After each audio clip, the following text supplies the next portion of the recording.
Así que, Rigoberto, que nos estás mirando, muchas gracias por darme esta oportunidad de compartir con ustedes esta experiencia que me correspondió vivir.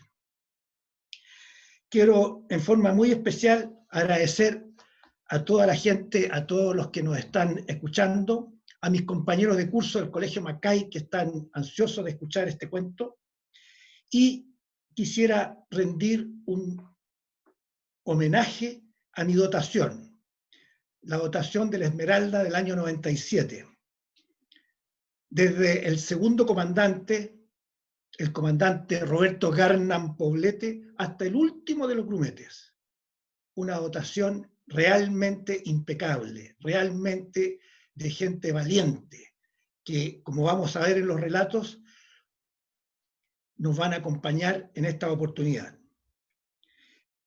Quiero destacar que, tal como se dijo, nos debieran estar escuchando el comandante Santiago Díaz Croeto, que en esa época era un guardiamarina y que tuvo un accidente y se cayó al agua. También al suboficial mayor don Jorge Díaz Ibarra y al cabo buzo Iván Sánchez Torres, también llegó a suboficial y fue quien lo auxilió en esta caída al agua. Bueno, vamos a entrar en materia. Voy a hacer los cambios para compartir la pantalla para que puedan ver lo que pretendo mostrarles en esta oportunidad. A modo de ejemplo, he llamado a esta conferencia Liderazgo en situación extrema entre tifones. Buque Escuela Esmeralda, año 97. Algunos antecedentes que es conveniente hacer presente previo a la presentación.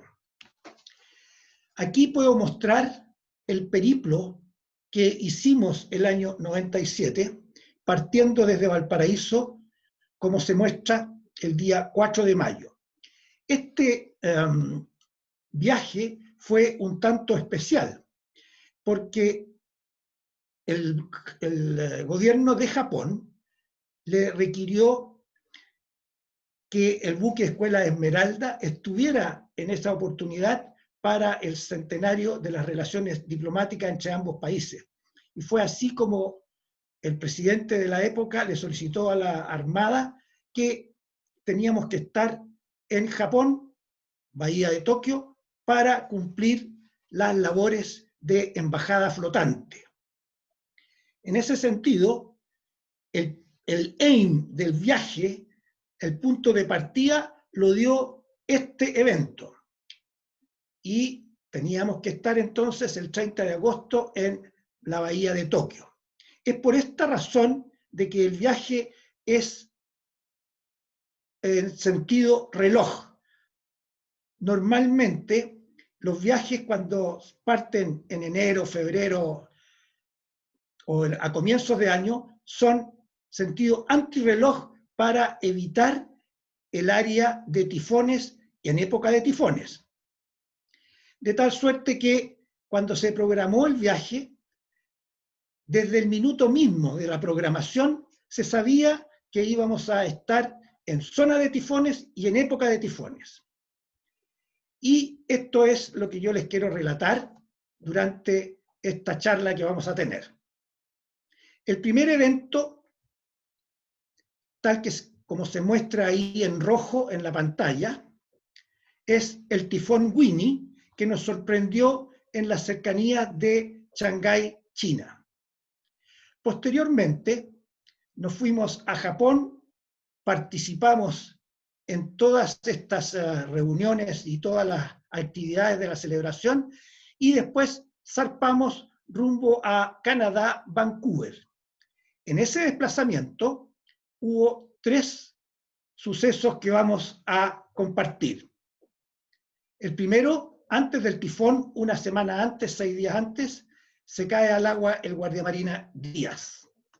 Posteriormente, el tifón, que está con rojo, igual que el otro, y dentro del tifón, el acto de valentía de un miembro de la dotación, que lo vamos a analizar en detalle. Así que cuando uno se pregunta cómo es posible que a estas alturas del partido uno sea sorprendido por tifones, así fue. Fuimos en época de tifones y en zona de tifones. La probabilidad era muy alta. Y vamos a entrar entonces con el primer tifón, Winnie. Los desplazamientos de los tifones en el área del Pacífico es, como se muestra ahí en rojo, normalmente un desplazamiento oeste-noroeste y que normalmente van a afectar a la parte que estoy mostrando en pantalla, la parte asiática del Pacífico.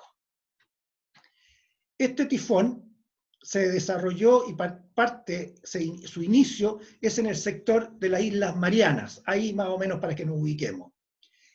Ahí está prácticamente la fábrica de tifones, de tal suerte que todos tienen un desplazamiento muy similar.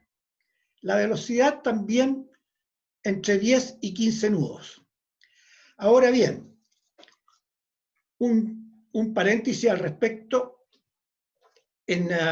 Previo a ser designado comandante de la Esmeralda, yo me desempeñaba en el Estado Mayor General de la Armada con el almirante Martínez Buch de la época, como jefe de la división ejercicio. Y en ese puesto me correspondió participar en la planificación del primer ejercicio RIMPAC que realizó la Armada en el área Pacífico y que ahora ya es una cosa absolutamente normal. En esas múltiples reuniones tuve la oportunidad de conocer al jefe del Centro Meteorológico de Hawái. Y la última reunión, yo ya sabía que era el comandante de Esmeralda, así que le comenté que iba a estar en el área del Pacífico, me pasó su tarjeta con su número de teléfono para que lo contactara y fue así como cuando llegué al área me puse en contacto con él y de ahí partió un apoyo pero incesante de todo lo que era la meteorología en el área. Habiendo dicho eso, me informa de este tifón y este tifón era un tifón muy grande y tenía la particularidad que iba directo a Shanghái. Y de acuerdo al SOA que yo tenía, que lo tenía el hombre de meteorología, me indica que estamos llegando juntos a Shanghái. En esa situación me hace presente que sería muy poco afortunado y conveniente que estuviéramos juntos transitando hacia Shanghái. Habiendo analizado el tema, vi que había una holgura de 24 a 36 horas, de tal suerte que coordiné con el embajador y el agregado militar y todas las autoridades que están encargadas de recibir al buque para adelantar la recalada en el sentido de que no tuviera que navegar el río Yangtze, sino que estuviese fondeado o atracado en el muelle y ahí soportaría el tifón. Le dije a este caballero ahí que lo que iba a hacer no le pareció bien, pero nos fuimos. A medida que navegábamos y nos acercábamos a la entrada del río Yangtze para recalar en Shanghái,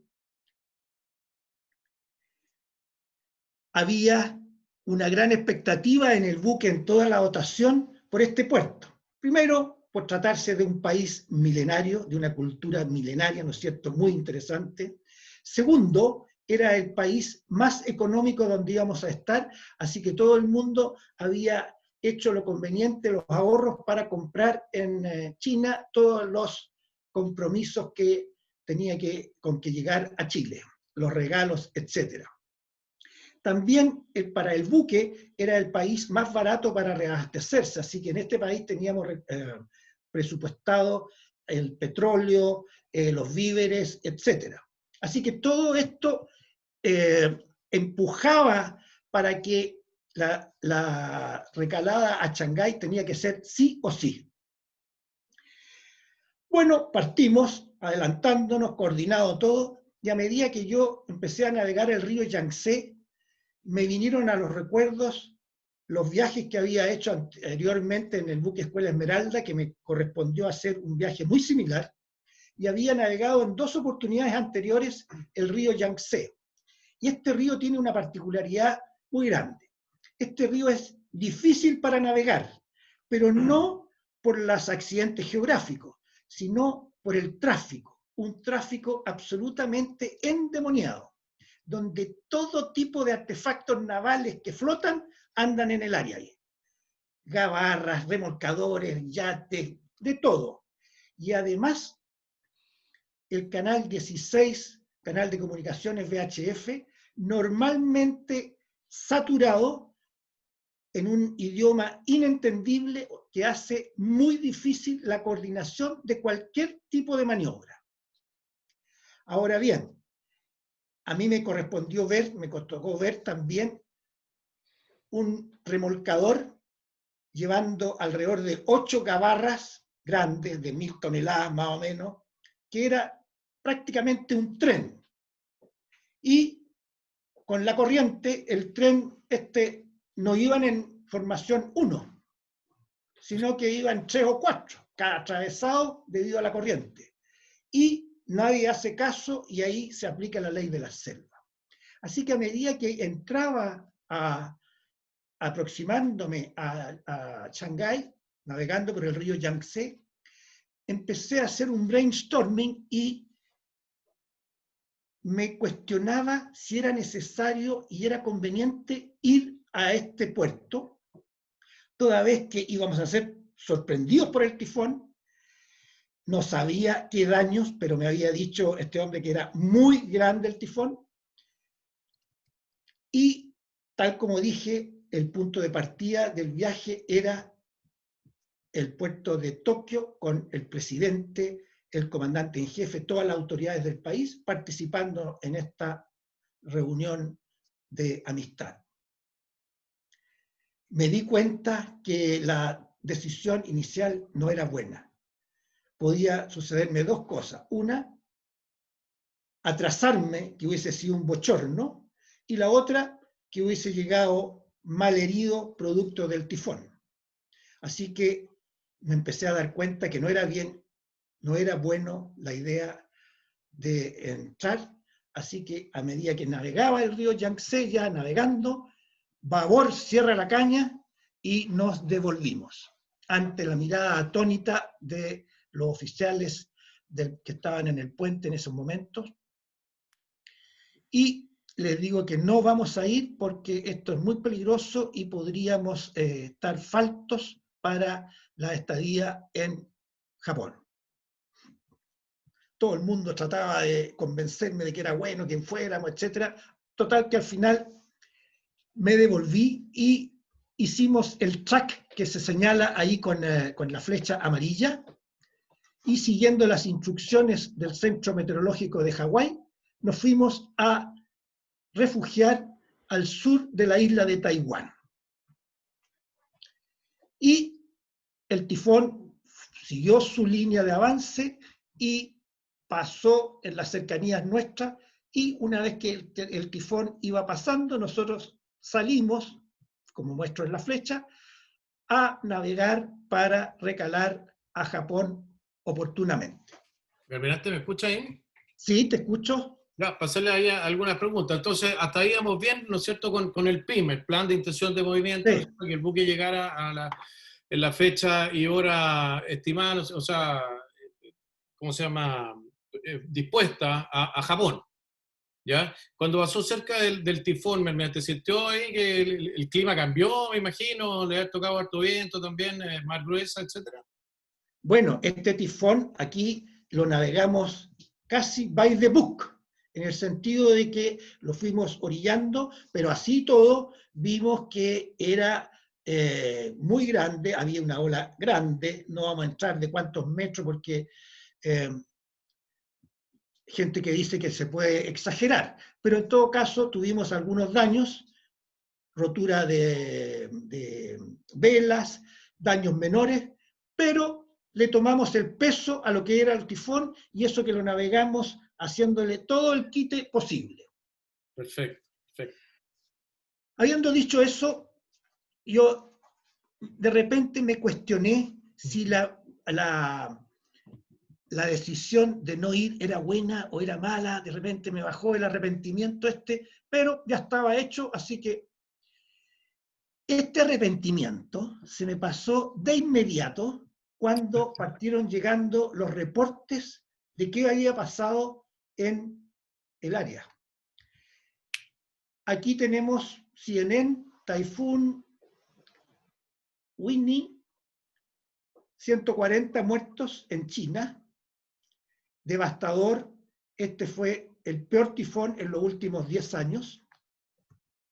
En Filipinas, 340 muertos. Aquí en Filipinas se hundieron varias naves, algunas de más de 1000 toneladas, creo que un par de buques de 1000 toneladas y varias embarcaciones menores. En Taiwán, en el sector donde estábamos refugiados, así quedaron algunos edificios, otros en Taipei, y esta es una foto del transbordador Discovery en uno de sus vuelos a la Luna, en donde se puede apreciar en toda su magnitud este tifón. Así que después de ver esto, me felicitaba a mí mismo de haber tomado la decisión que tomé y pudimos llegar a Japón en muy buenas, llegamos un par de días antes, así que tuvimos tiempo para prepararnos y participar en todas estas, En la actividad que actividades. tenía, ¿no? Sí, Perfecto. el buque tuvo una lucida presentación, incluso este comandante los discursos lo hizo en japonés, delante del príncipe, delante del comandante en jefe de la Armada de la época, etc. En varias oportunidades, más de 3. Así que una presentación también impecable. Después de estar en todas estas festividades, zarpamos entonces a Vancouver.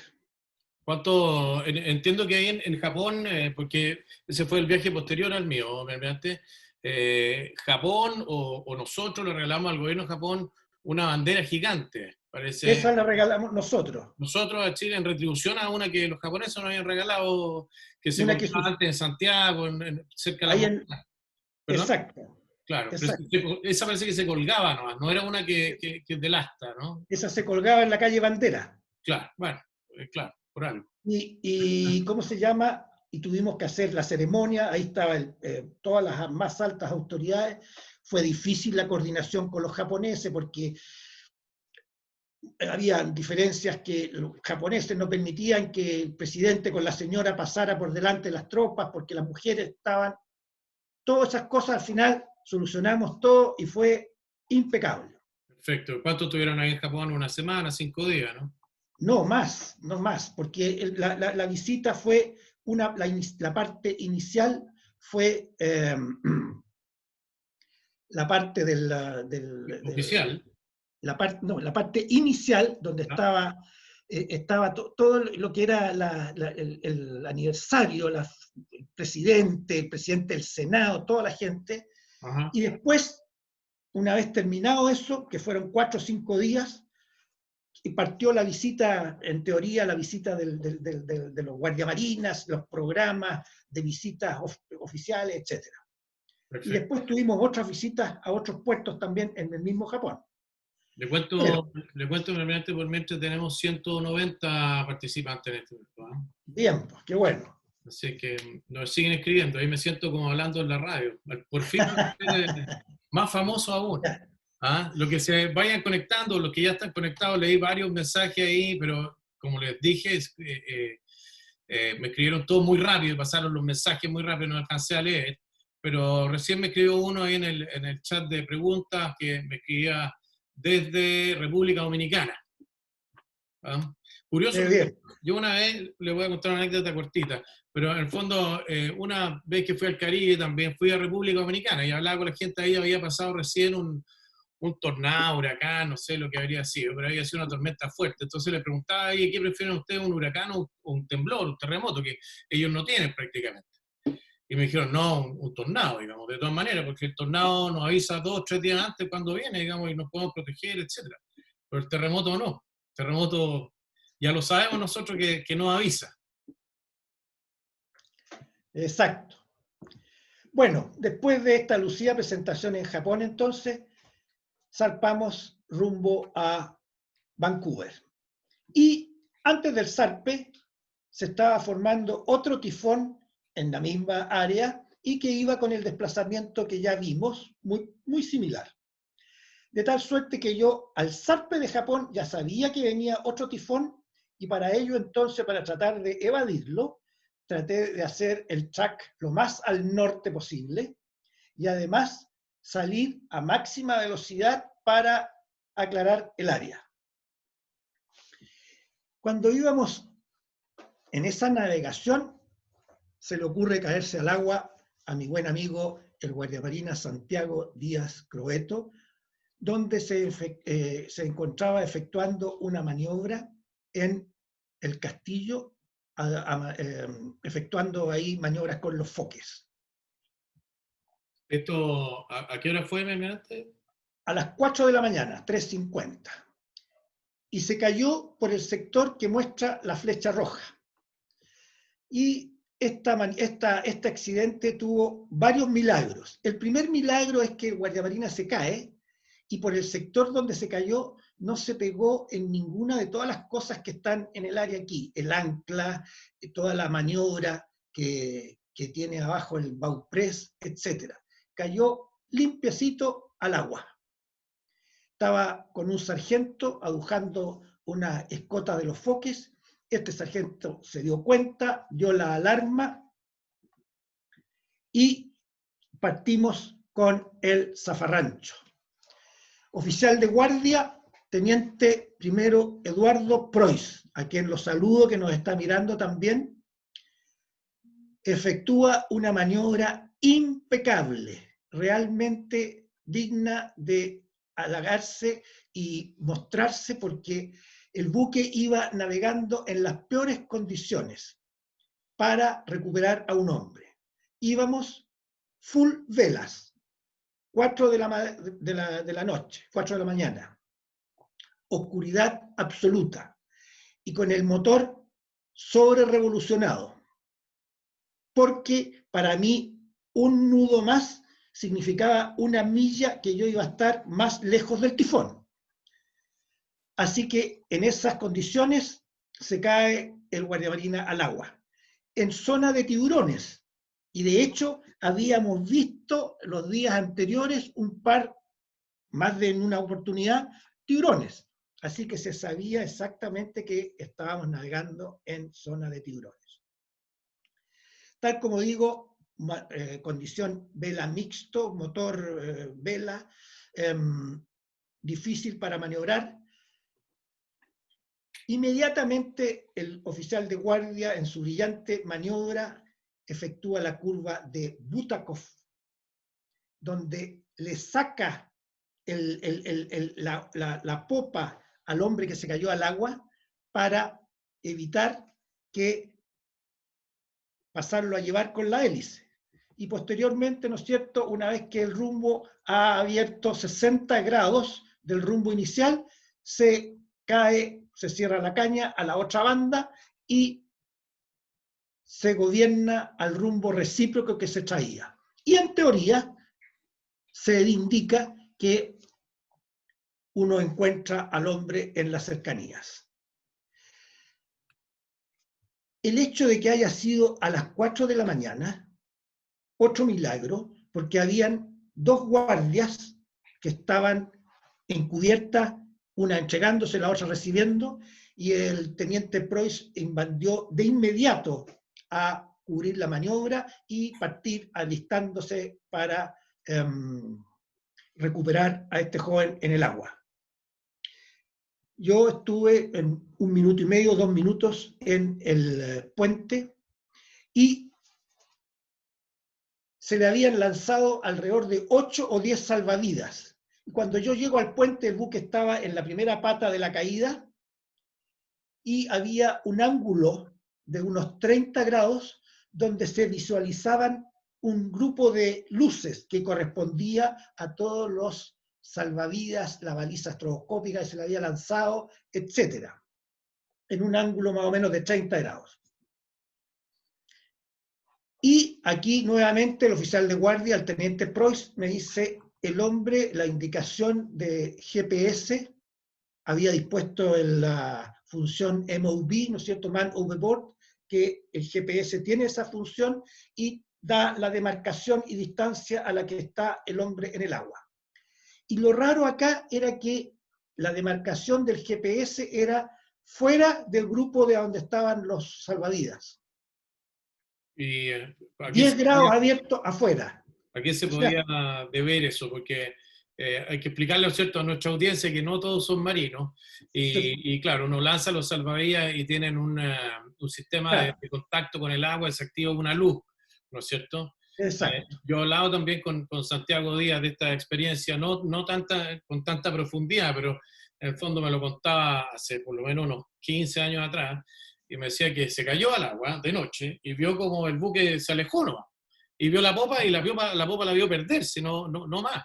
Claro, Por otro lado, también es bueno, ¿no es cierto?, como aclarar ahí también, dada la audiencia que tenemos nuevamente, es que la Esmeralda es un buque que no es de fácil maniobra, digamos, no es un buque exacto, que tenga buenas exacto. curvas de caída, etcétera, y más encima con todas las velas, no es llegar y bajar las velas, o sea, en un velero normal ya es lento, en este es mucho más lento, un buque que tiene una sola hélice, no tiene bow thruster, que es la hélice de proa, entonces es mucho más lento. Claro, y antes de caer, ¿no es cierto?, hay que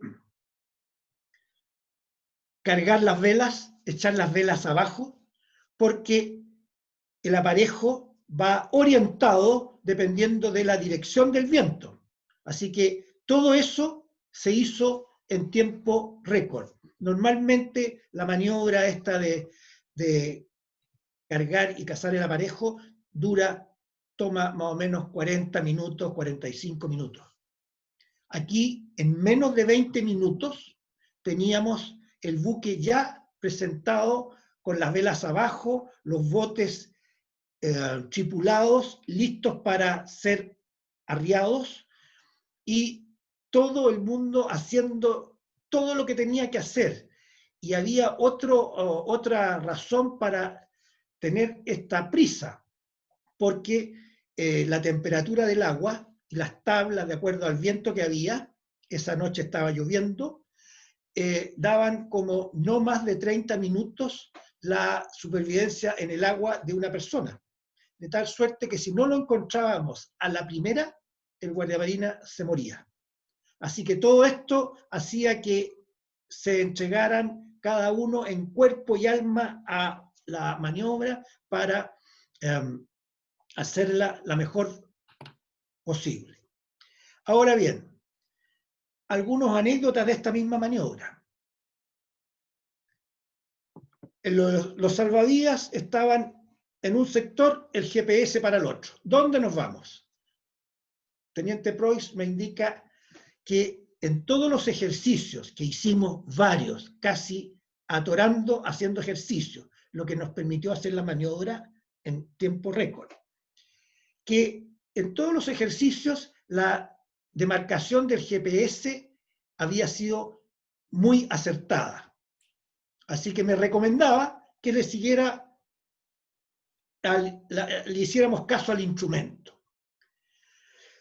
A pesar de lo que era ilógico, me fui al instrumento y nos fuimos navegando hacia ese sector. Y en eso encontramos al hombre, lo vimos. Creo que fui una de las primeras personas, el comandante siempre dice, ¿no es cierto?, que es el primero que ve todo, pero aquí estaba en la pole position porque también creo que lo vi. Y nos enfilamos directamente hacia él. Como digo, íbamos sobre revolucionados, había un problema con la velocidad y las tablas de desaceleración. y además una limitación en el eje, que no se podía enganchar la marcha atrás para detener el buque, a no ser que fuera 40 RPM o menos. Así que nos costó llegar a esta velocidad para poder maniobrar la máquina dando atrás. Así que, en ese sentido, pasamos por el hombre, yo voy a mostrar aquí con una flechita, muy cerca, a 5 a 10 metros, pero el buque iba alrededor de 3 nudos, 4 nudos, íbamos dando ya atrás, repetido atrás. El buque tiritaba entero dando repetido atrás y el guardiamarina pasando por el costado del buque, tal como muestro en pantalla.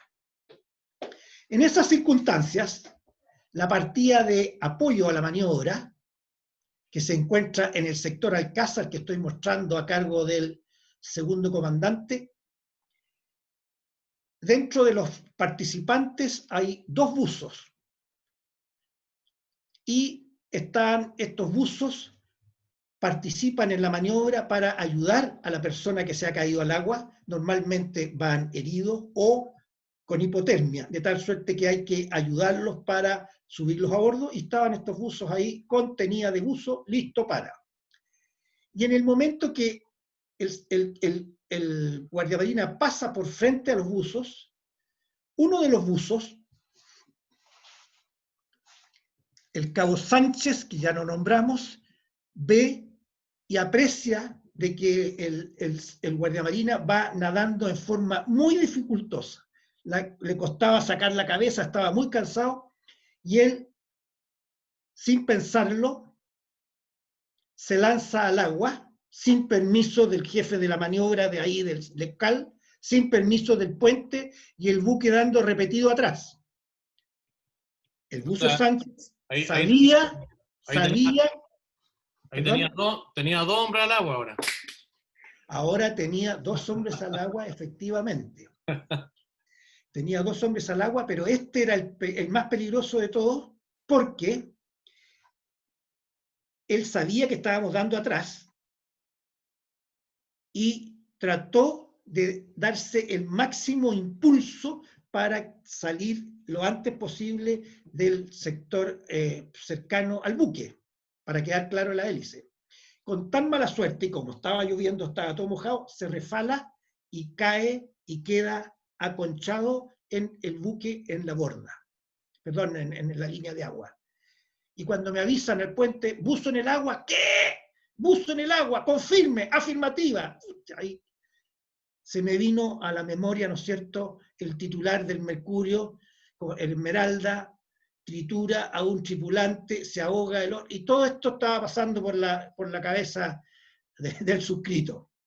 Bueno, y este buzo, por la fuerza que se produce y la situación especial que se produce pegado al casco, no se podía despegar, a pesar de que yo caí cerrando la caña para la banda a babor, para sacarle la popa, pero se seguía y seguía y seguía, y al final logró salir. Y ahí me cuenta después que incluso se sentían los aletazos de cada una de las palas en el agua. Bueno, ustedes se imaginan que yo no estaba muy contento con mi amigo el buzo Sánchez en ese momento. Bueno, pero me vuelve el alma al cuerpo un poco cuando el buzo Sánchez va nadando y se encuentra con el guardiamarina. En el intertanto, todos los botes navegando raudo hacia el sector para prestar los apoyos pertinentes. ¿Qué pasaba con el guardiamarina? Cuando se cayó al agua, tal como decías tú, él pensó que no lo habían visto inicialmente, porque fue de noche y estaba trabajando con una persona sola en el castillo. Pero notó que algo estaba pasando al tocarse los pitos indicativos de maniobra de hombre al agua, que son, ¿no es cierto?, para avisarle a los buques que están en las cercanías, para que dejen el área clara y uno pueda gobernar adecuadamente. Pero además, estos pitos tienen el otro objetivo, que es avisarle a la persona que está en el agua que el buque lo ha visto y estamos reaccionando para. A todo esto, este joven cuando se cayó al agua sintió desde el primer minuto oscuridad absoluta, ¿no es cierto? Sintió la música de la película Tiburón. Tum, tum, tum, tum, tum, tum, tum, tum, tum, tum. Así que imagínense el panorama que tenía este pobre hombre en el agua ahí.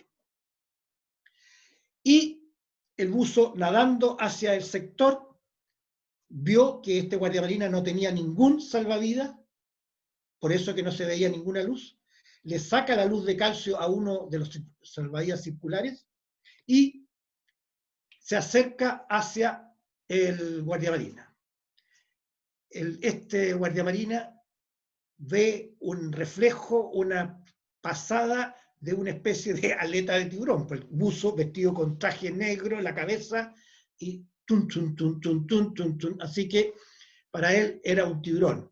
Y ahí, ¿no es cierto?, la teoría indica que los tiburones se asustan, lo que se enseña, ¿no es cierto?, en concursos de supervivencia, cuando hay gritos, hay aleteo, etc. Pareciera ser que el tiburón prefiere el nadador que va tranquilamente, muy en reposo. Así que este niño partió haciendo todas estas maniobras para tratar de disuadir al tiburón, y en eso el cabo Sánchez, el buzo Sánchez, se acerca por detrás, lo toma del cuello y le dice: cálmate, soy el buzo Sánchez. En esos momentos, el guardiamarina se desmaya y se desvanece. No le quedaba ni una gota de energía. Justo, ¿cuánto rato habrá pasado entre que se cayó, cuánto tiempo y se encontró con el buzo? 20 minutos. Y vestido completo, me refiero con short o con pantalones largos. Con short. Ya, perfecto. ¿Ya? Nadar con ropa es bien, lo que hemos nadado con ropa no es Sí. muy agradable, digamos, y uno se cansa del Se triple. cansa más, pero aquí lo cansaba más el hecho de saber que estaba en el área tiburones, etc. Así que ahí lo subieron a bordo del bote y lo trajeron raudamente acá, y yo pregunté: bueno, ¿y cómo viene? Más o menos, mi comandante. Más o menos, ¿cómo? ¿Bien o mal? ¿Está vivo o no? Afirmativa, está vivo. Ya. Y ahí se apreciaba cómo lo venían asistiendo, haciéndole masaje, etcétera, etcétera. Y ahí le entregué la guardia yo al doctor. Y le dije: bien, este guardiamarina está vivo y no se puede morir. Así que es suyo a contar de que llegue a bordo. En esa circunstancia lo recibió el doctor Carlos Fredes, a quien también lo aprovecho de saludar, y toda la noche estuvo asistiéndolo porque hubo que hacerle un proceso para compensarlo. ¿Qué es lo que se hace? Más o menos, en palabras muy burdas, se pone un poco de anestesia, se le bajan las RPM, así como que se lo fuera a operar, y después se le va quitando esto y vuelve, porque en esa situación es que se pueden producir los paros cardíacos o los paros respiratorios, habiendo llegado vivo, pero se pueden producir después. Así que toda esta faena, toda esta maniobra dura más o menos 8 horas. Así que tuvimos 8 horas esperando ahí que este joven se recuperara. Una muy buena medida fue que cortamos todo tipo de enlaces con la Patria, porque ahora el buque tiene teléfono satelital, ¿no es cierto? Hay llamados, dependiendo de las actividades que hay, se atienden los llamados o no. Así que yo me imaginaba que cualquier tripulante: oye, se nos cayó el agua, está aquí, está que se muere. Entonces, la bola de nieve que se hubiera armado en el área, así que muy buena medida no permitir. Y una vez que se recuperó, yo fui a hablar con él y lo llevé al puente, número de teléfono de su padre, tac, tac, y el papá era un almirante en servicio activo al momento, Chuta. así que había otra complicación más, pero muy agradecido el almirante, su padre, quien me mandó una elogiosa carta por la maniobra que se hizo, etcétera, etcétera, y le avisé, mi almirante se cayó su hijo al agua, qué sé yo, está aquí, no tiene ningún rasguño, él habló con su hijo, su madre también, y terminado el problema. Este fue el mensaje que se le mandó al mando para hacer presente la situación que habíamos vivido.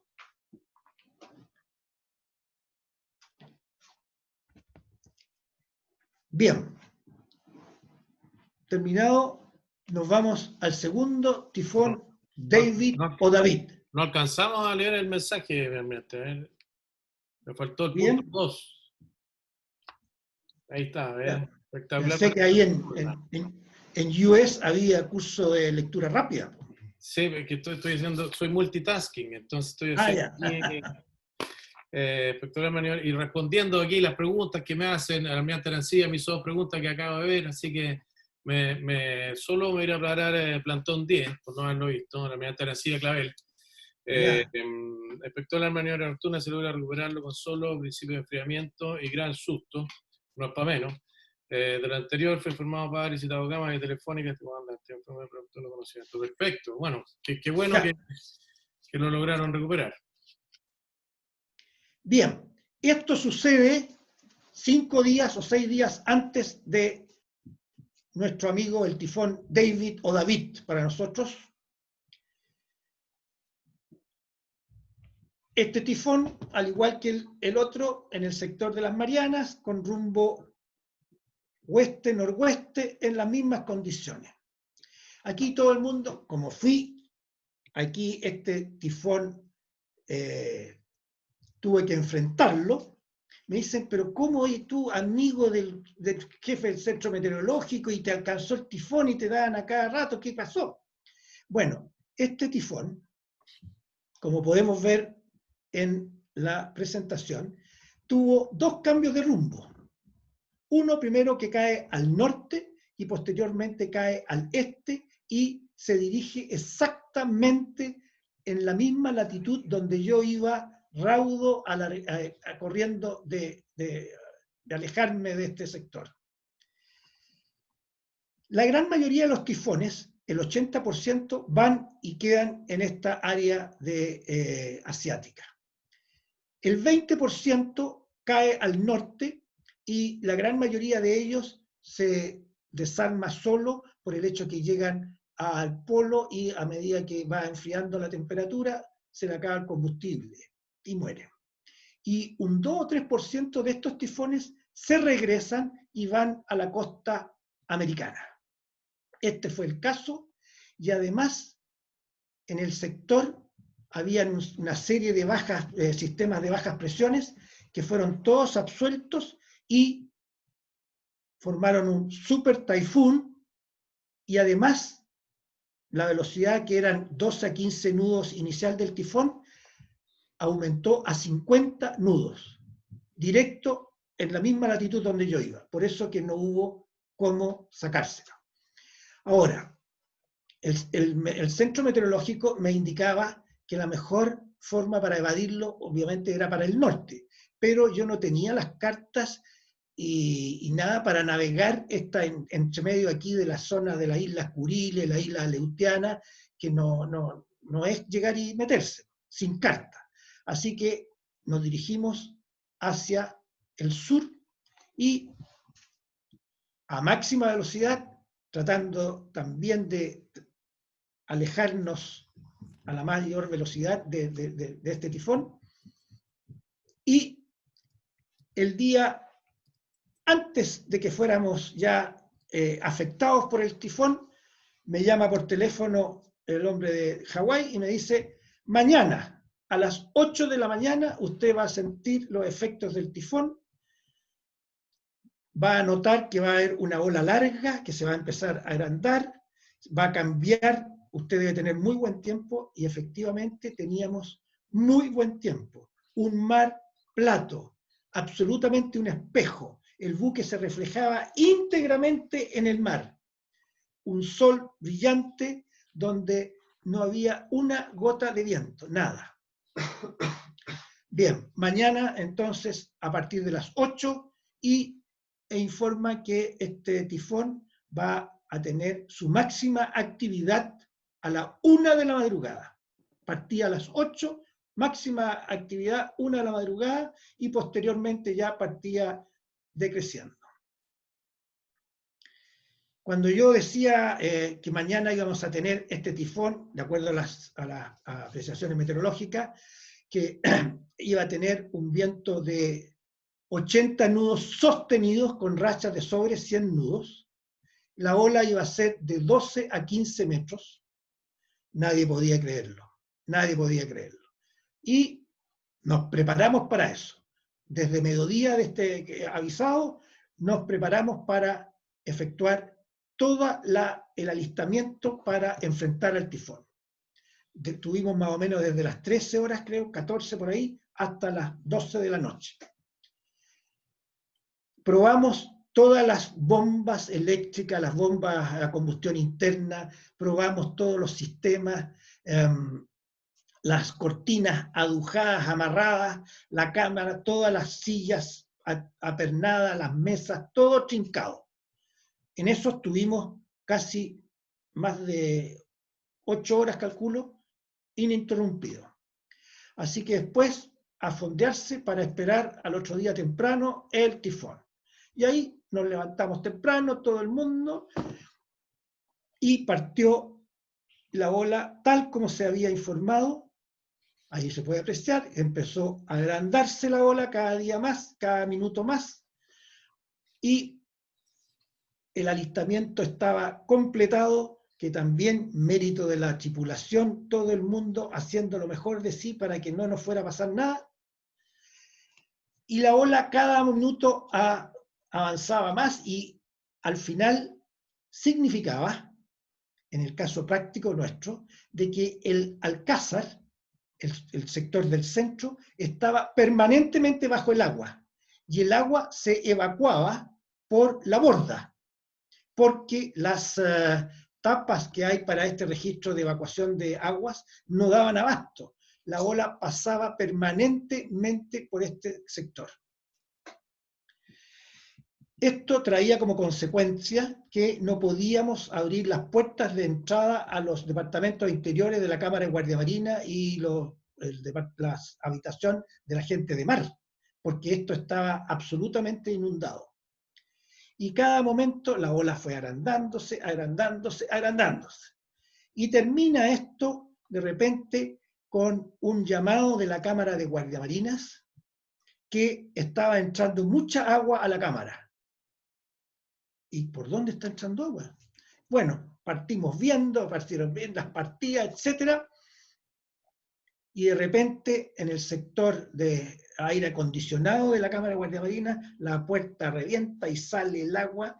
¿Y qué pasó? Había un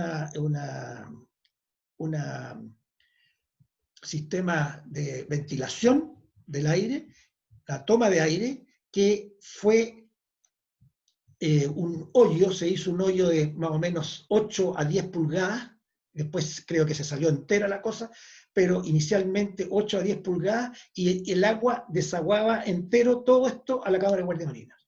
Llegamos a tener 1 metro, 1 metro y medio de agua en la Cámara de Guardia Marinas, con el peligro que esto representa. La Cámara de Guardia Marina, ¿no es cierto?, es el departamento interior más grande que tiene el buque, va de banda a banda, los 13 metros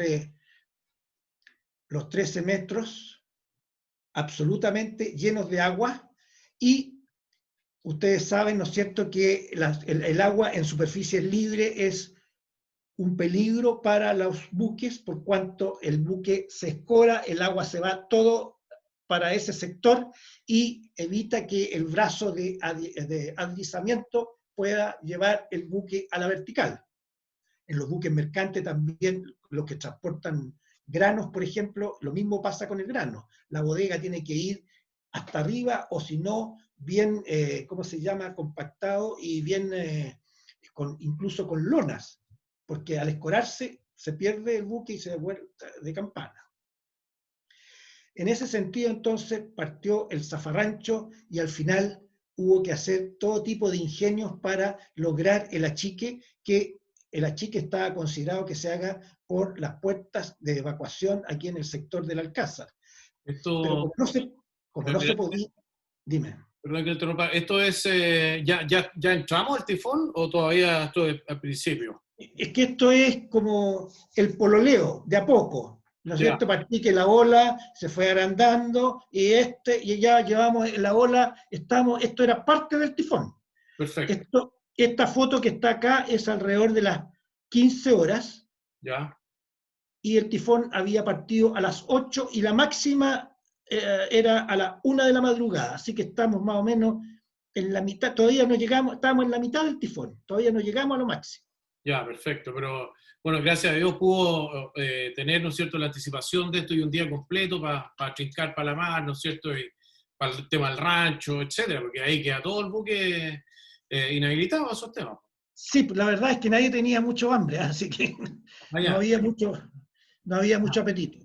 Bueno, y partimos achicando esta maniobra dirigida ahí por el segundo comandante con todos los guardiamarinas y toda la gente agarrando todo tipo de ayudas para poder botar el agua, tarros, tambores, baldes, todo, y tuvimos que hacer cortar las bombas eléctricas que tienen un cable, ¿no es cierto?, sellado, que se alimentan con 440 volts, tuvimos que cortar un cable para hacer de las dos bombas una para sacar el agua, poder lograr sacar el agua. Así que los guardiamarines ahí tratando en la cámara, flotando con el cable arriba para que no entrara independiente que le habíamos puesto embarrilado, pero cualquier gota de agua era un chancacazo de corriente. Así que estábamos en eso y yo, cuando me dicen que teníamos más de 1 metro de agua, 1,5 metros, era, esto no me está pasando, no me está pasando y no podíamos hacer. Aquí hubo un cabo carpintero, control de averías, perdón, un sargento, que trabajó en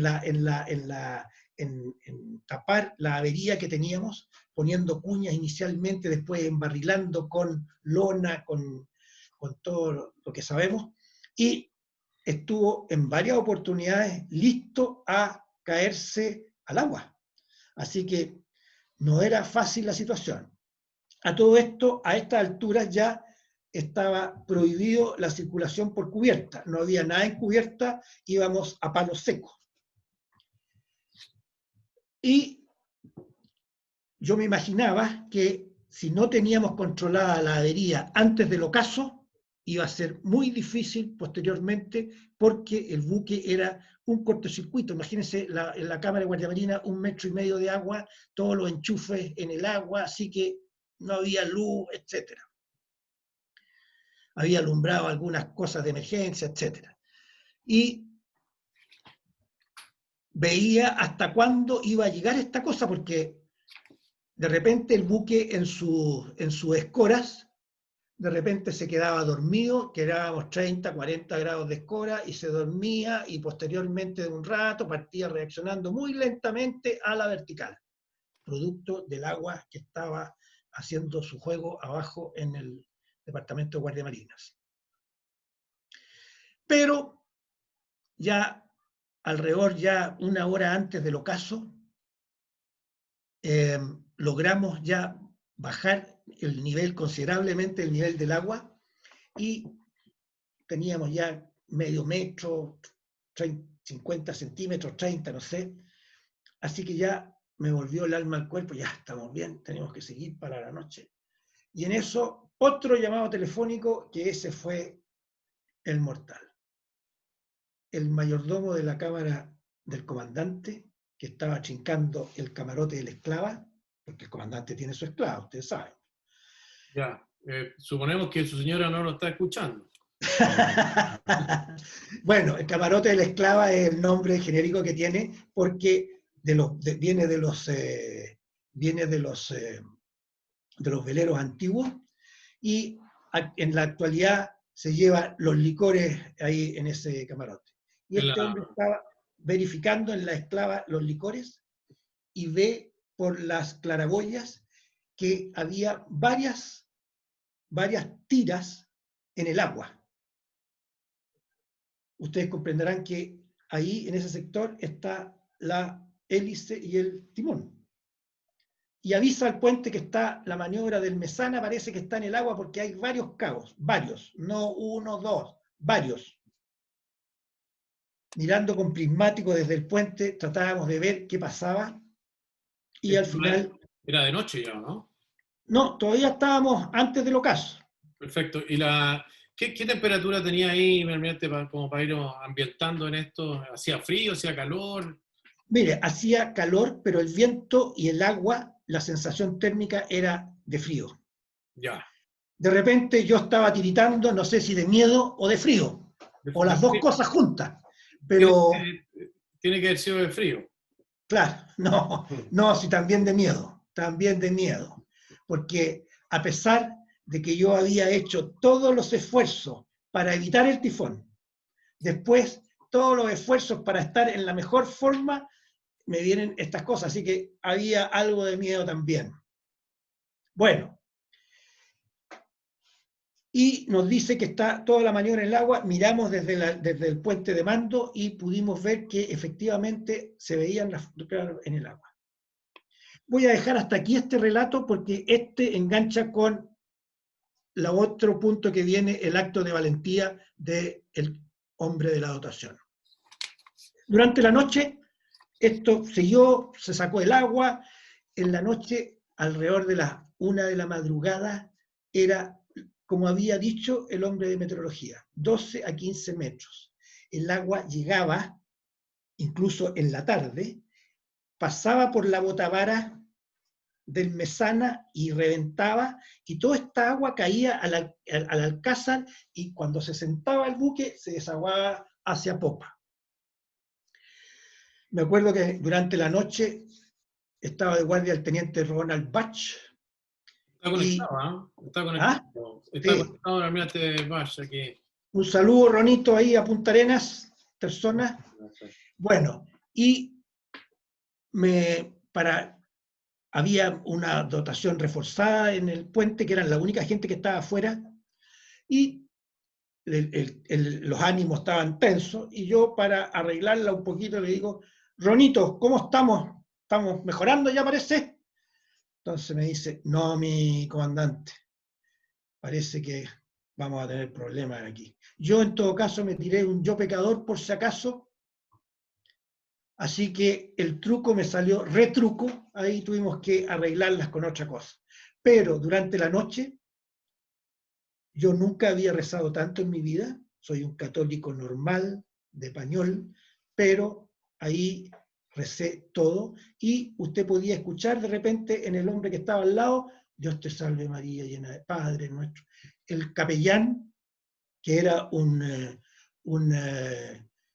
comandante de carabineros, no teníamos muchos capellanes, así que se invitó a un capellán de carabineros, también había rezado como nunca en su vida, según él dice. Y además, abajo, después que ya se controló la avería, todo el mundo, hasta los menos creyentes, se pegaban su recito.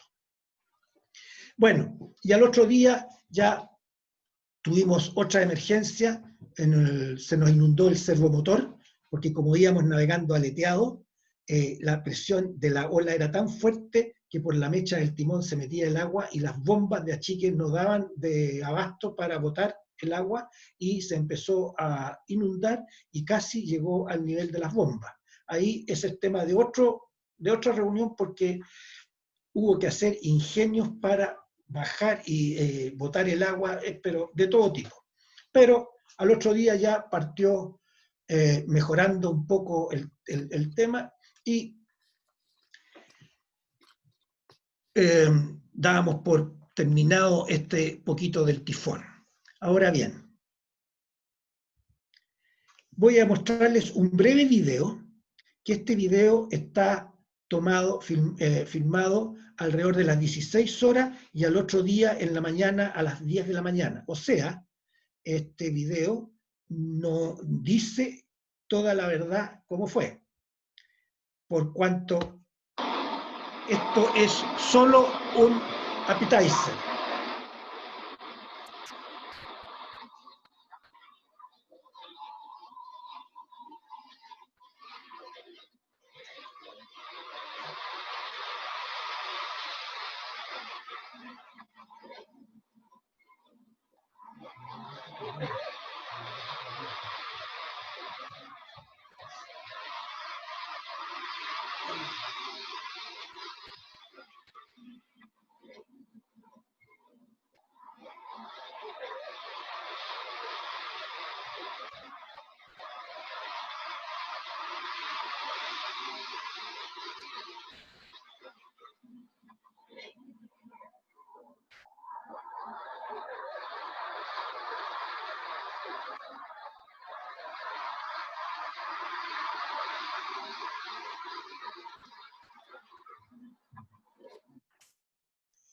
Bueno, no sé cómo se vio en el video. Sí, se vio un poquitito lento, pero suponemos que es por la gran cantidad de gente que estamos conectados. Te le cuento que llevamos 1 hora y cuarto y 1 hora 10, pero ha estado súper entretenido. Quisiera leer aquí algunos mensajes, mi almirante. Ya. Mandan su guardia marina, hay muchos aquí. El almirante Rodrigo dice que el capellán durante el tifón dio perdonazo a todos. Muy interesante el ambiente Bruna. Está el comandante Reyes Netle, mi segundo comandante, un profesor de inglés de la Escuela Naval, Mr. Johnny, Oh, gran profesor. ¿Ah? No, aquí mucha gente, desde Temuco, Marcelo Valeri, suerte por allá, ese está en otro tifón por allá en Temuco. Bueno, muchas felicitaciones, gana participar, tenemos como 200. Quiero aprovecharme, almirante, brevemente de comentarle a nuestros participantes, ¿no es cierto?, a las personas que están conectadas, que vamos a tener más retretas navales. Y el calendario sigue el miércoles 5 de agosto con el almirante Jorge Patricio Arancibia, con el tema Recuerdos de un comandante en jefe. Tenemos el miércoles 19 de agosto al contraalmirante Arellano, que es un tema por definir. El 16 de septiembre, cerca de las fiestas patrias, ¿no es cierto?, vamos a tener, esa está muy entretenida, son todas muy entretenidas por lo demás, pero esta yo tengo especial interés, ¿no es cierto?, del almirante Gudelio Mondaca, que también lo vi por ahí en la lista, con el comandante Torres, submarinista, entiendo que es Jorge Torres, y un teniente Hartung, infante marina, con el tema conflicto con Argentina del año 78, y vamos a tener las 3 versiones. El almirante Mondaca, entiendo que era comandante del escuadrón de helicópteros, el comandante Torres está a bordo de un submarino y el teniente Hartung en una de las islas, ¿ya? Así que vamos a anunciar esas retretas que vienen por la prueba, pero están bastante entretenidas y creo que una manera, ¿no es cierto?, de poder compartir en estos tiempos de pandemia. Mi almirante, cedo la caña. Nos queda con el control del buque. ¿Ah? ya, bien. Entonces, terminamos aquí se muestran los daños, aquí se ve hasta dónde llegó el agua en el sector de la cortina que se ve aquí hasta esta altura. Bueno, y aquí ya estábamos al otro lado. El compromiso de la tripulación, ustedes se podrán imaginar, espectacular. Aquí se ven guardia marinas, grumetes, marineros, todo el mundo trabajando a una para mantener la maniobrabilidad del buque. Ahí se ve que están bien con alta ropa encima. Sí. Sí. Este es el mensaje que se mandó después de que terminó el tifón. Este mensaje, permítame relatarle, almirante, para hacerle... es un check 24, ¿no es cierto? Un mensaje que se envía cada 24 horas con la posición y novedades del buque, ¿no? Y que veo que va al jefe de Estado Mayor de la Armada, al Prisona y al Chile Arco, que es la misión naval de Chile en Estados Unidos. ¿Correcto? Sí.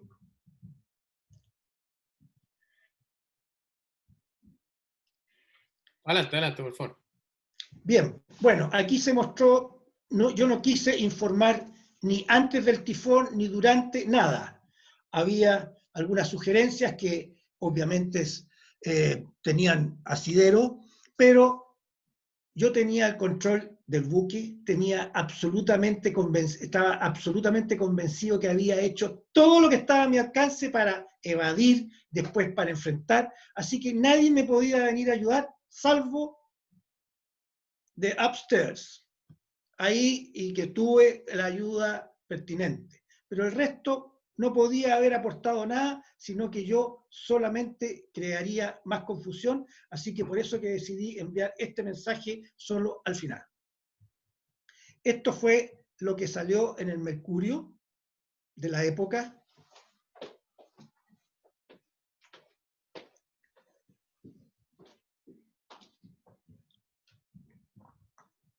Y vamos a retomar el tema que quedamos, ¿no es cierto?, que el llamado telefónico del mayordomo del área del camarote de la esclava y la maniobra en el agua. Ustedes comprenderán que hacía muy peligroso para el buque que, a donde muestro con el puntero, los cabos de estas velas que se suben y que maniobran en este palo estaban colgando por la borda, en este sector. De tal suerte que aquí está la hélice y el timón más atrás. El hecho de que alguno de estos cabos se hubiese enredado en la hélice o en el timón, eso hubiese sido toda la participación de la Esmeralda 97 y Esmeralda, porque no había nada más que hacer, nada. Piensen que las olas pasaban por el área de toldilla, por arriba a veces de la botavara, y llegaban aquí al área del alcázar, y a veces el buque se sentaba y desaguaba por la toldilla. El buque permanentemente, las olas cruzándolo de banda a banda, de tal suerte que cuando me avisan esta emergencia, veo que es imposible de mandar a alguien a sacar estas maniobras en el agua. Y como les dije, eran varios cabos, así que la posibilidad de enredarse era realmente altísima. Veo que no podía mandar a nadie, pero después digo, hay que mandar a alguien. Y en ese momento pregunto en el puente y les digo ahí a la dotación reforzada que hay en el puente, bien, tenemos un problema, toda la maniobra del Mesana está en el agua, y hay que mandar quiero 2 voluntarios para ir a aclarar los cabos y evitar que se enreden. 2 voluntarios, y esto es sin retorno. Y en eso se presenta mi cabo primero de la época, maniobra Jorge Díaz Ibarra. Y se cuadra, firma mi comandante, yo voy. Bien, ¿quién es el otro? Y me dice, mi comandante, déjeme ir solo, si va a perder a los tripulantes que van, pierda uno nomás, no se arriesgue y pierda a 2. Déjeme ir solo. ¿Qué hora del día era esto, mi almirante? 45 o 1 hora antes del ocaso, 20 horas, 19, no me acuerdo ahí. El timing estaba totalmente alterado. Y en ese momento le digo, bien, va a ir entonces, y delante de toda la gente, porque yo sabía que se iba a perder, le digo, bien, Cabo Díaz, usted va a ir sin retorno, ojalá que nos podamos ver al regreso, pero está muy difícil, pero usted se presenta voluntario, sí. Va a ir con todas las medidas de seguridad, cabo de vida, arnés, salvavidas inflado, su cuchillo, lo que no pueda echar arriba lo corta, etc. ¿Entendió? Sí. Bien, que le vaya muy bien, y se fue. Y cuando iba bajando del puente, en el sector entre el palo de proa y el mayor proel y el popel, aparece una ola de las que pronosticó meteorología, los 15 metros. El buque se sienta en la ola y el Cabo Díaz corre para evitar ser alcanzado por esta ola y corre hacia el puente de mando. Y yo ahí lo veía y mi sensación, me venía mirando, estábamos mirándonos a los ojos, yo creo que me decía con la mirada, me decía, aquí lo que me está mandando mi comandante, me está mandando a la muerte. Entonces yo en algún minuto me imaginé que mi Cabo Díaz se le había, digamos, dijo, no, se había arrepentido.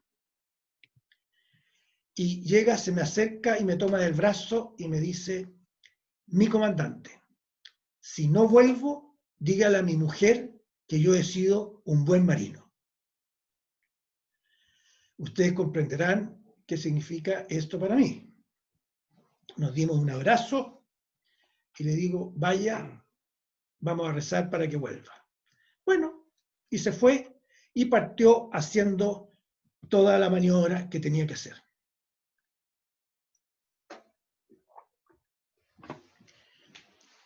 No puedo decir cuánto rato estuvo, más o menos 1 hora, pero para mí eterno. Yo no quería ni siquiera mirar porque sabía que se iba a caer al agua. Del puente lo estaban monitoreando con prismáticos, toda la gente ahí, y habiendo cumplido todo lo que se le había ordenado, partió por la banda de babor, dio la vuelta por todo el día, banda de estribor, y cuando yo miro, de repente miro, ya viene de regreso ya el alivio, y de repente, ¡mi comandante, el Cabo y al agua! Y aparece la misma ola que había arrancado antes, el buque, toda la toldilla debajo del agua, y desapareció el Cabo Díaz. Mi comandante, tocamos zafarrancho combate, zafarrancho de hombre al agua, negativa. Lo empezamos a mirar por la banda de estribor donde había desaparecido y no se veía nada. Pasó un tiempo, mi comandante, hay que tocar zafarrancho de hombre al agua, el Cabo Díaz está en el agua. No podemos, no se puede. Imagínense, toda la gente sube arriba, más de 150 personas, más, para patrullar los 4 botes, echar abajo los botes, etcétera, son casi 200 personas. A la primera ola, a lo menos 20 personas al agua, pero así por parte baja. Así que hubiera sido un desastre mayúsculo. Entonces me dice, ¿qué vamos a hacer, mi comandante?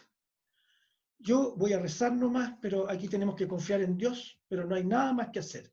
De repente traté de caer, imposible caer, nada, y mirando hacia popa y no se veía el Cabo Díaz. También en un tiempo que no puedo precisar, pero para mí eterno, deben haber sido 3 minutos, y de repente alguien del puente, ¡mi comandante, el Cabo Díaz está por la otra banda! Y estaba el Cabo Díaz por la otra banda. ¿Quién era el Cabo Díaz? Jorge Díaz, esta Bueno, persona que se muestra aquí en pantalla. el Cabo Díaz no está escuchando bien, mirate, ¿eh? Sí, pues, sí sé. Si él ya sabe ya que está aquí en la palestra. Este es el Cabo Díaz, que su oficial mayor, con los máximos honores, se fue retirado, ¿no es cierto? Y que se ofreció voluntario.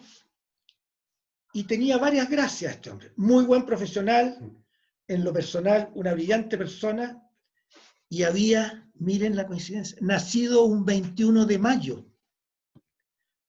Nacido un 21 de mayo. O sea, estaba impregnado del espíritu de Prat, Aldea y todos sus camaradas. Por eso la reacción y la entrega total. Así que, y ustedes ven una persona normal que disfruta de las cosas buenas de la vida, está disfrutando ahí. En la otra no estaba disfrutando mucho. Y aparece el Cabo Díaz agarrado ahí en los nervios por la otra banda y se incorpora y llega al puente con la camisa rota o desabrochada, el pantalón también sin una de las ¿cómo se llama? Zapatillas, creo. y se cuadra en el puente mi comandante. Cumplía su orden, el buque está en condiciones de continuar navegando durante la noche en plena seguridad, no hay problema, toda la maniobra de Ujada encubierta. ¿Qué quiere que le diga? Wow. Muy fuerte. Y yo pensé inicialmente que se le había, digamos, no había querido cumplir, o sea, se había arrepentido. Después no podía recogerlo. Me imaginaba lo que le iba a decir a la señora después, todas estas cosas. Y me mantuve en que no se tocara zafarrancho porque hubiéramos tenido otras pérdidas. Así que... ¿Cuánto tiempo estuvo el Cabo Díaz, su oficial Díaz ahora, ¿no es cierto?, en el agua? ¿Y por qué apareció por la otra banda, digamos? Pregúntele a él después, pues a lo mejor te puede nombrar exactamente eso. Pero la ola lo sacó, lo levantó y se fue arriba de la ola para el otro lado.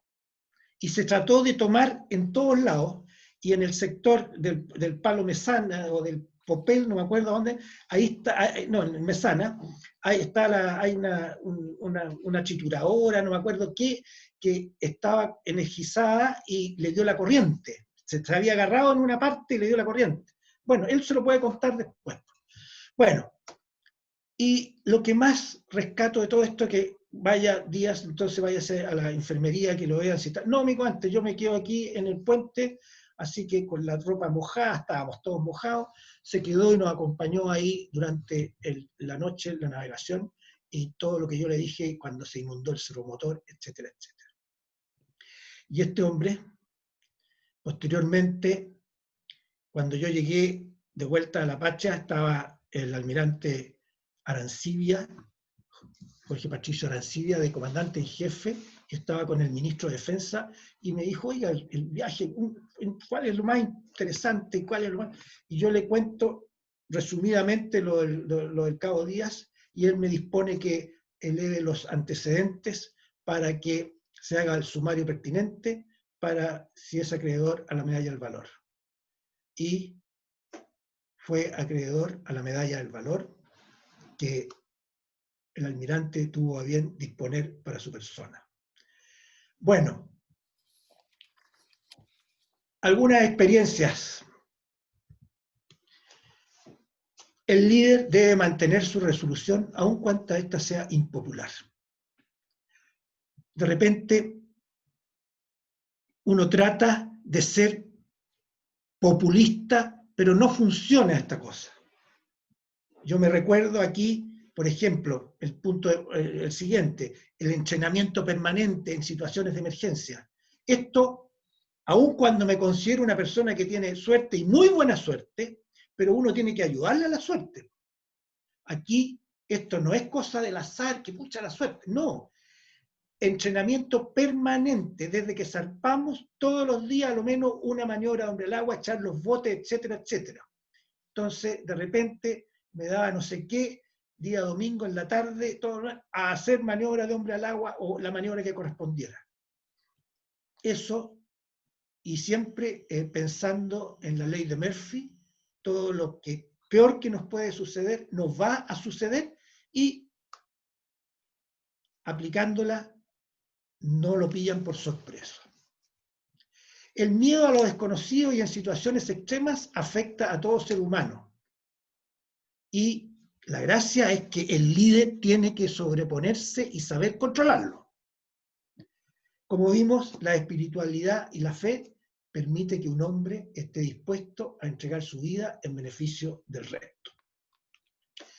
La información de novedades a los niveles superiores o a los que corresponda debe ser precisa, concisa y oportuna, y no hacer un alar de las cosas, sino que lo más resumida posible. Y el espíritu del equipo es tarea permanente del líder. Y por esta es la razón de que la Armada de Chile tiene un buque escuela a vela, porque hay que formar espíritu de equipo, cooperación, trabajo en equipo. Nosotros no podemos ser individualistas. Aquí el que capea tirando una tira, el vecino del lado tiene que tirar más fuerte para suplir lo que no está haciendo la otra persona. Para mí, la conclusión final es que el capital más preciado que tiene la institución es su personal.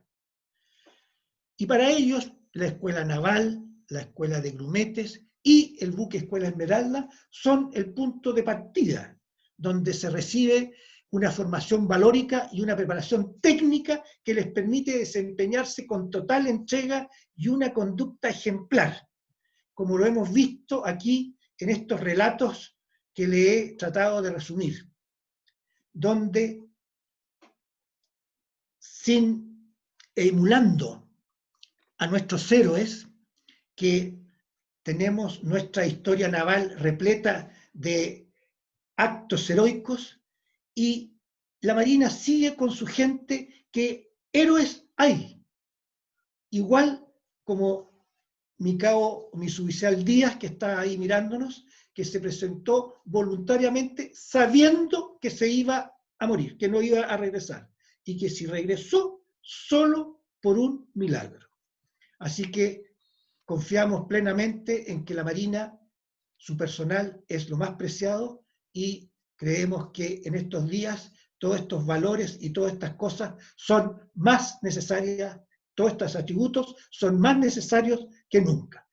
Y para finalizar, yo quisiera rendir un homenaje nuevamente a toda mi dotación, después de todo lo que han escuchado ustedes, los que a las disposiciones del segundo comandante, a las órdenes del segundo comandante, cumplieron fielmente las órdenes que se dieron y que nos permitió cumplir todo el itinerario, llegar con todos los tripulantes, con todos los 5 deditos en cada mano, 2 ojitos, una nariz, etc. No tuve ningún accidente. Así que muchas gracias a esta dotación de valientes Esmeralda 97. Oiga, almirante, muchísimas gracias. La verdad es que ha sido 1 hora 34 minutos y ha pasado realmente súper rápido, volando. Tenemos 195 personas conectadas en este minuto. Y nada, un aplauso, que el resto no lo va a escuchar, pero muchísimas gracias. He estado leyendo los mensajes aquí. Hay gente que nos está viendo en Londres, uno de sus hijos, ¿no es cierto?, que está en España. Un guardiamarina que me dice, me acuerdo cuando el comandante Ojeda nos hizo aprendernos el himno de Japón y tuvimos que cantar en japonés. ¿Ah? ¿Qué más? Me escribe Walter Roberts, de la generación 87. Me escribe el actual comandante del buque Escuela Esmeralda, el comandante Arenas. Muchas gracias por la experiencia, dice, que lo va a ir a ver, parece, antes de zarpar. No sé cuánto será el crucero de instrucción, que entiendo que está suspendido por el tema del COVID-19. Tenemos gente que nos está viendo del mundo diplomático de Chile. Algunos exministros también están aquí. Cuando lo escucho hablar, mi almirante, usted tiene un tono y una manera de hablar bien particular. Así que me acuerdo cuando iba a justicia en la oficina del subdirector cuando yo era cadete. Así que también tenía miedo ahí. Era como Luis Fonsi. ¿Eh? ¿Perdón? No puedo hablar como Luis Fonsi despacito. No puedo. No, claro que no. Bueno, agradecerle, por supuesto, a usted y todos los que se han conectado. Mi teléfono tiene, no sé, como 54 mensajes de WhatsApp de distintas personas. Está en Miami, Rodrigo Fritti viéndonos, Andrés Gómez en Arica. Hay un montón de gente conectado. Así es que muchas gracias a todos. Vamos a tratar de seguir promocionando estos eventos a través de los canales que ya los distribuimos. ¿Ya? Me quedo con su último mensaje, mi almirante, lo de unión y equipo. ¿Ya? Lo invito desde ya, ¿no es cierto?, a hacerse miembro del Caleuche, para que pueda seguir compartiendo esta experiencia marinera. Y también invito a todos los participantes, ¿no es cierto?, los oficiales en retiro, incluso los servicios, en el servicio activo, a unirse al Caleuche. ¿Ya? Yo creo que nos falta un poco más de participación, de agrupación, sobre todo en los momentos difíciles que está viviendo nuestro país. ¿Ya? Así es que eso sería todo. Muchísimas gracias por su tiempo. Llevamos 1 hora y media aquí. Está Jimmy Jara conectado ahí. Y eso es todo. Lo voy a dejar ahora con un video. Si me acompaña la tecnología. Tiene que dejar de compartir pantalla usted, ¿verdad? Ya, vamos. Tiene un botón rojo, yo creo, ahí, ¿no? Sí, voy. Ahí sí. Ahora me toca a mí. Aquí vamos. Compartir. Muchas gracias a todos. Que estén muy bien, ¿ah? Gracias.